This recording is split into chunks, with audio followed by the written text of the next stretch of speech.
Hi everyone! So we are mid-swing in summertime right now here in Toronto, and I wanted to talk about some bronzers and highlighters that I've been really liking right now. I have 5 bronzers and I have like 5 highlighters, I think it is, that I just tend to prefer when I get a little bit more of a tan on my skin. Throughout the year I'm roughly around a MAC NC20, but during the summertime I tend to deepen up a little bit, and these colors definitely suit me a lot better when I've got a little bit more of a golden bronze going on my skin. Now I'm still overall quite fair, but these don't look as good on me in the dead of winter. So I'm really excited to be using them now, and I want to talk about them a little bit. I'm gonna start off by talking about bronzers, and I think the one that's probably the deepest for me is this one by MAC, and this is Refined Golden. Now this is in their limited edition packaging from a few years ago as a summer collection, but it is available as a permanent product for MAC. This one does not look good on me in the winter at all because it is way too dark, but during the summertime, buffed out properly, this looks really, really beautiful. Now this is more of a warm brown, but it's not orange, thankfully, but there are little particles of gold shimmer in here. I would not say that they are super obvious on the face, but they are there, so just be aware that this is not a matte bronzer. I have gone through, I think, an entire pan of this before I had a blog actually, so you would not have seen it in an empties or anything like that. But this is wonderful. I go back to this every summer, and I really like that I've got it in limited edition packaging just because it makes it feel a little bit more special to me. So this has been a long-term favorite over quite a few number of years. So yeah, I really like Refined Golden by MAC. This other one's a long-term favorite, and I can't remember when I got it last year, but I think I would have had it for the summertime. This is Becca's Sunlit Bronzer, and this shade in particular is Capri Coast. This is probably the perfect bronzer for me throughout the summer because it always looks flawless.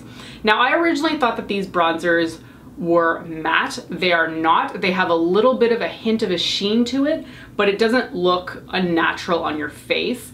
So I've been gravitating towards Capri Coast constantly. The pattern is wearing down. I'm showing it a lot of love. And it's one of those fail-safe bronzers where I know I'm not gonna look like a clown if I put it on. So I love the tone of this, and I'm just so sad that it doesn't really match me in the winter because this is the perfect color of bronze that I wanna be wearing like all the time. But in the winter, I go a little bit too pale and it doesn't look quite right on me. I will go to another Becca bronzer that is paler. I think it's Bali Sands. That one's good and it's pretty on me, but the color is not like the color that I'm looking for. This is the perfect color. Another one I've been gravitating towards, and I wasn't really sure why at first, but I kind of figured it out. So this is the Too Faced Sweetie Pie Radiant Matte Bronzer. This is part of their Peaches and Cream collection. And I tried it out in the try-on video where I bought a whole bunch of these products and just wanted to put it all over my face. And I liked it, but there was something about it that made me not want to quite use it as much throughout the winter, and I wasn't really sure what that was. However, I think what it is because there are little coral patches kind of in the middle of this product, it makes your bronzer quite, not coral tone, but a little bit like coral bronze, a little bit. It's like, it's not an orange bronze, but it's not quite coral either. It's kind of like in between. It is almost like a peach bronzer. Makes sense, goes with the line, doesn't it?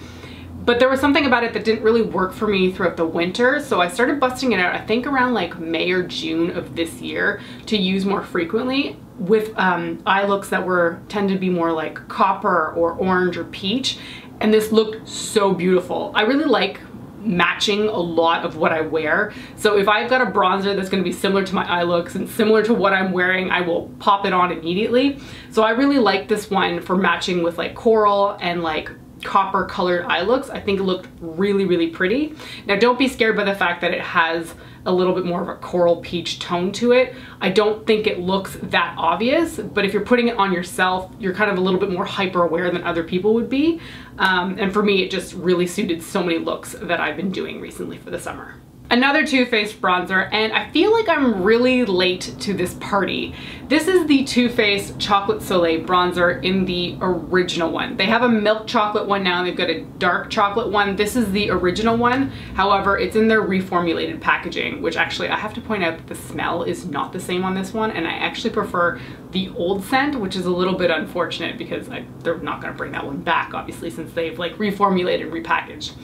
However, I have to say, this is one of those perfect bronzers as well. I always had like a small sample pan of it, I feel like, and I never really used it that much before, but when I was sent the natural collection with the reformulated bronzers, I found myself gravitating towards these because they were suddenly new products to me. Holy crap, this is so pretty, and now I know why everybody's been raving about it for years, because it really is that good. I go for the Milk Chocolate Soleil in this, not the summer, in the winter time, because it looks more appropriate for my skin color. But in the summer, like what I look like right now, this is so good. I am wearing this one today, so that's on the outer perimeter of my face, and I think it's beautiful. And now I know why everyone's been raving about it, so highly recommend the Chocolate Soleil bronzer, as has everyone over like the last decade, I feel like. And the last bronzer I'm going to talk about is in my palette that I've talked about ad nauseum before, but it's the Tarte Park Avenue Princess Bronzer, and I only have this one right over here. I have worn this sucker down so much. I travel with this palette all the time just because it's got so much blush and a bronzer that it makes it very convenient for travel, but I'm always hyper aware of how much better this looks on me when it's the summertime. It looks fine in the winter. I can get away with it if I'm doing like a light hand, but in the summer it's like no holds barred. Like I could just buff this all over my face. Well, not actually, stick to the outside. And it looks really good. So I like that I can have a bit more of a laissez-faire attitude with this in the summer versus in the winter. I gotta be a little bit like, keep it in check. But yeah, this one is so good, and I'm honestly surprised that I haven't hit pan on this palette yet, because I use this thing all the time. So there's a ton of product in these bronzer, well, there's a ton of product in any bronzer really. There's like 10 grams. It'll take you forever to go through one of those. So the Tarte Park Avenue Princess Bronzer, love it in the summer, like it in the winter, but love it in the summer. So those are the bronzers that I've really been enjoying. Let's switch over to highlighters now. And the first one is a palette that I've just been gravitating towards this summer in particular. I got this palette last year at IMATS New York, and I was not in love with it, but I've been using the heck out of it now, and it's the Anastasia Beverly Hills Aurora palette. You could actually find this in discount bins in like Winners and Marshalls right now, because I do not think that this sold very well. They can get it for like 20 bucks, which is nuts. But yeah, I've really been liking this glow kit, and more specifically, I've been gravitating towards the shades that are a bit more like peachy orange. As you can see, I'm quite enjoying the orange theme going on lately. So that would be Lyra down here, and it clips up here. Lyra is definitely the only highlighter I have that looks like this. It's quite an orange pulling highlighter with a little bit of sparkle in it. It is beautiful. I would almost say the sparkle can be either like pink or silver, depending on how the light hits it. It's unreal. Like, that is just a beautiful color. And Eclipse is a little bit more of a pink peach. It's like the paler version of Lyra, but it's not quite as shimmery, I would say. So I've been going for those two constantly, and I'm happy that I like this now, because I held on to this palette for almost a stupid amount of time, given that I did not like it as much when I picked up the palette. So I honestly couldn't figure out why I kept this for so long, and then this past summer I've been using those shades quite a bit, and I'm like, okay, now I understand. I actually quite like them.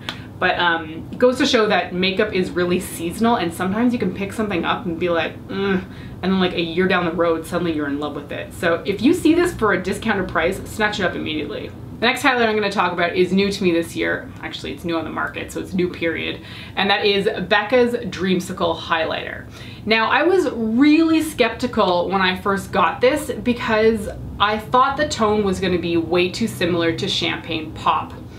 Thankfully, side by side, they're not the same. This one is like the more deeper orange toned version of Champagne Pop. Champagne Pop in comparison looks way more peach compared to Dreamsicle.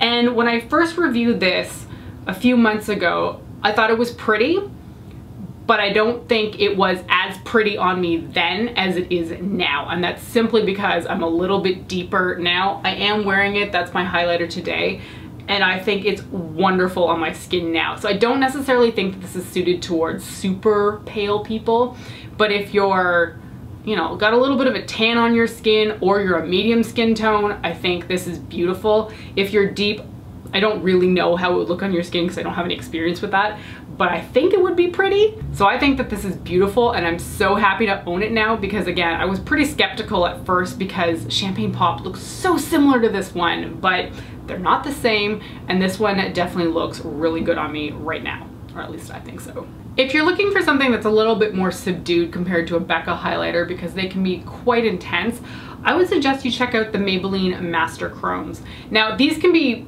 pretty luminous. I've seen on some people where it's just like bang, but this color in particular is a little bit more subdued, and I think it's quite beautiful.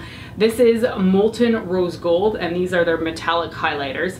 Now, while I have seen some colors are super luminous, this one's a little bit on the softer side of things, and it's really pretty.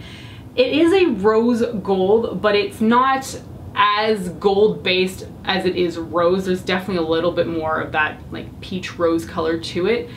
And this is one of those more natural looking highlighters. I did a review on it. I will link to that down below on my blog. And I was just like taken aback by how pretty this looked. I haven't worn this in the winter, so I don't actually know how it would look on me then, but for the summertime right now, it is so, so gorgeous. It's one of those highlighters where if I catch kind of like in a reflection the angle of my cheek, I'm like, ooh, what's that? And it's this one, and I'm like, oh, for such like a, I guess, an innocuous product. I mean, that innocuous to me. So many people have raved about these before, but this is the first one I've ever tried. So for me, it was kind of like, where did you come from? This has just been one of those kind of like, I wish I'd hopped on the bandwagon a little bit sooner because they're so, so pretty. And I know not everyone is going for something like super bright and luminous all the time. So this one in particular is a little bit more subdued, but still beautiful. So if you're looking for something like that, check out the Maybelline Master Chrome in Molten Rose Gold.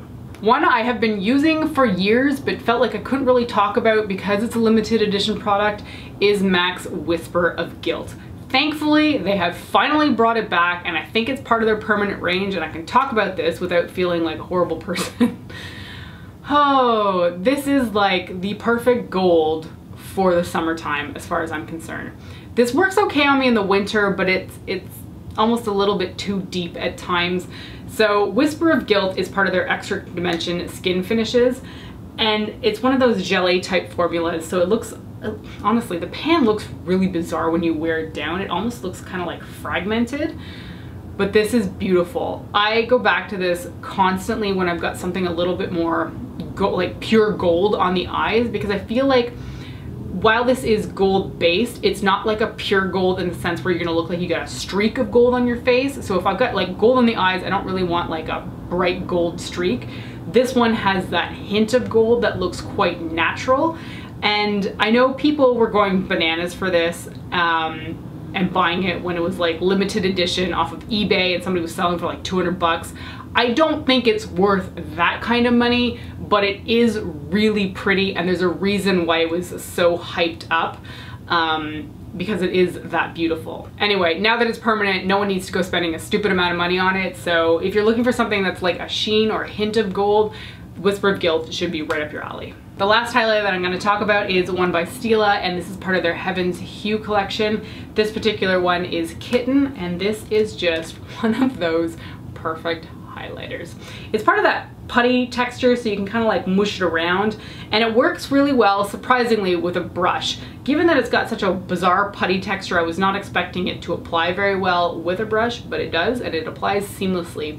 This is very easy to buff out too, which I, again, was not expecting because of the texture. This is perfect. It's just perfect. I mean, basically anything that Stila puts out labeled as Kitten, and it's this color, because that's what they're known for, is just glorious. So I've really enjoyed this one. I've enjoyed it in the winter as well, but I felt like right now, if you're gonna wear like a really bronzy eye, this goes so well with it because it's not like fighting against the bronze eye, it kind of just complements it. So if you're somebody who's a little bit more into neutrals and you want something that's gonna complement the bronze looks that you're doing, this highlighter might be the one for you, just because it helps enhance versus fight against the color on your eyes. So yeah, I've really liked this one. I mean, I've liked it for a long time. This is not the first time I've talked about this highlighter, but yeah, it's really good. And I think they're expanding this range too, so there are more highlighters, but in particular, I really like Kitten. So those are all the bronzers and highlighters that I've really been enjoying throughout the summer. Hopefully you found something new to check out, or maybe you've got one of these in your collection and you just haven't pulled it out in a while. Now you're gonna try it again. Thanks so much for joining me today, and I'll talk to you next time. Bye.